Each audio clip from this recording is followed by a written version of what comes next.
Dalam suatu proses produksi ujaran itu dibagi menjadi dua tahap. Yang pertama yaitu tahap perencanaan dan yang kedua adalah tahap pelaksanaan. Nah, sebelum kita lebih jauh membahas tentang pelaksanaan produksi suatu ujaran, tentu saja alangkah lebih baiknya kita membahas mengenai perencanaannya terlebih dahulu.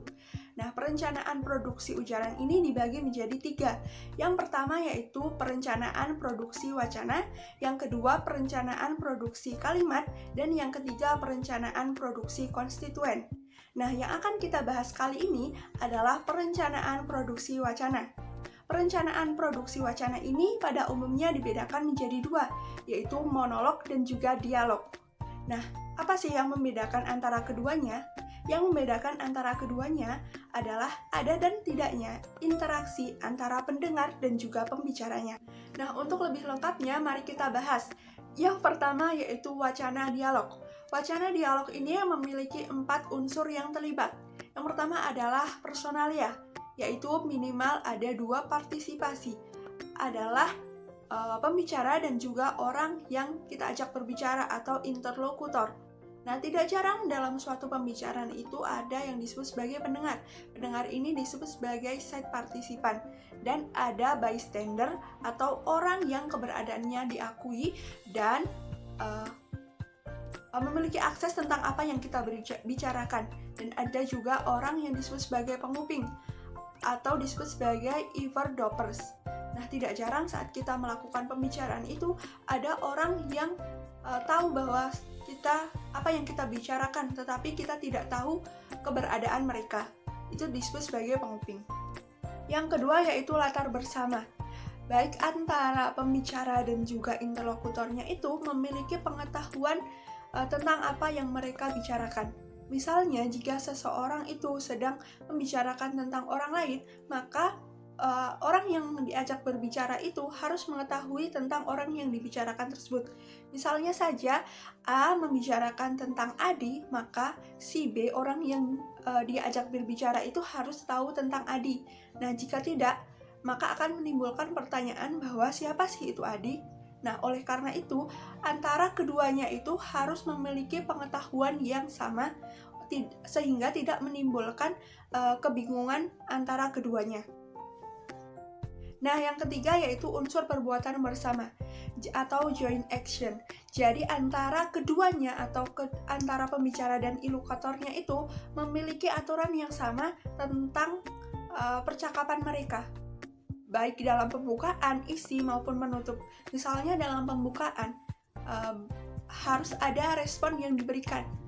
Misal jika si A menanyakan, "Hai, apa kabar?" Tentu saja si B, interlokutornya itu menjawab baik atau saya sehat-sehat saja. Tetapi apabila si B itu tidak menjawab seperti itu, malah diam saja, maka otomatis pembicaraan tersebut tidak bisa dilanjutkan. Nah, yang kedua yaitu isi. Pada tahap isi ini, antara pembicara dan juga interlokutornya itu harus sama-sama mengetahui tentang apa yang mereka bicarakan, harus sama-sama memiliki pengetahuan yang sama. Dan yang ketiga yaitu penutup. Nah, jika keduanya itu telah selesai membicarakan topik yang mereka bicarakan, nah mereka bersedia mengakhiri, baru mereka bisa mengakhiri percakapan tersebut. Nah, apabila salah satu dari mereka itu masih terus saja berbicara, terus kita mengakhiri, itu akan menimbulkan rasa yang tidak enak, menimbulkan orang yang tidak mau mengakhiri pembicaraan tersebut itu akan merasa tersinggung dan merasa bahwa pembicaraannya itu diputus secara sepihak oleh kita. Jadi antara keduanya itu harus sama-sama memiliki aturan bahwa percakapan ini sudah mau selesai. Jadi kita harus menyelesaikannya seperti itu. Yang keempat yaitu unsur kontribusi. Unsur kontribusi ini memiliki 2 tahap. Yang pertama adalah tahap presentasi, di mana pembicara itu menyampaikan sesuatu untuk bisa dipahami oleh interlokutornya. Dan yang kedua adalah tahap pemahaman, di mana interlokutornya itu memahami apa yang dibicarakan atau apa yang disampaikan oleh pembicara. Unsur yang kelima adalah struktur percakapan, berupa pasangan pendamping yang disebabkan karena giliran berbicara antara penutur dan juga mitra tutur. Misalnya strukturnya seperti ini. Yang pertama berbicara adalah penutur. Yang kedua, giliran kedua adalah mitra tutur. Yang ketiga adalah siapapun yang ingin berbicara, baik mitra tutur maupun penutur. Dan yang keempat adalah kembali ke penutur apabila keduanya itu tidak berbicara. Seperti itu. Perencanaan produksi wacana yang kedua yaitu wacana monolog. Wacana monolog ini memiliki satu partisipasi yaitu penulis atau pembicara itu sendiri.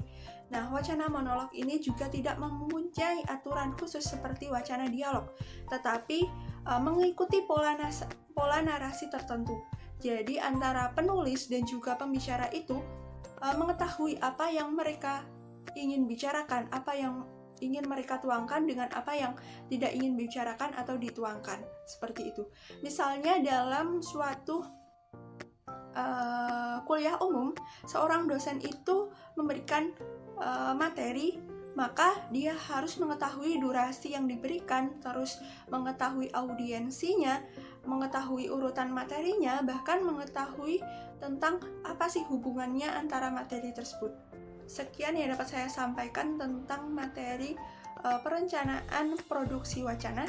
Apabila ada kesalahan saya dalam mengucapkannya atau dalam menyampaikan materinya, saya mohon maaf yang sebesar-besarnya, dan semoga itu menjadi pembelajaran saya untuk kedepannya saya bisa mempelajari lebih dalam lagi tentang psikolinguistik.